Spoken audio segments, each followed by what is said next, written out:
Okay, so now that we talked about yeasts, we're going to talk about the other group that's part of the fungi, and that is molds. Now, we just said on the other slide that yeasts are non-filamentous and there's unicellular. The molds are multicellular and they're filamentous. That's why they're fuzzy-wuzzy on the bread. They're filamentous, okay? So the yeast and molds, this is how they're different. One is unicellular and non-filamentous for the yeast, but the molds are multicellular and filamentous. All right? The basic structure units of the molds are tube-like projections called hyphae.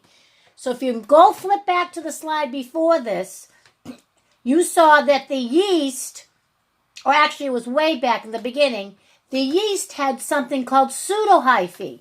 When all the buds stuck together and didn't separate, we called it pseudo because it's not real hyphae. It looks like sausage links, but they call it pseudohyphae because it's still like in a long row. So molds have what is true hyphae. They're tube-like projections, but they're smooth and straight. They don't look like sausage links. They're straight, okay?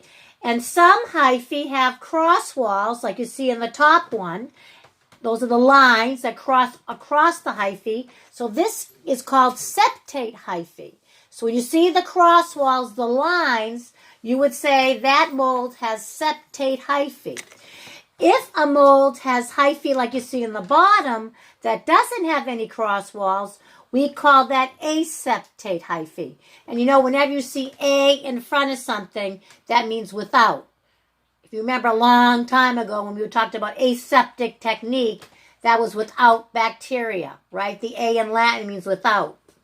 When you have aseptate, that means without cross walls, okay?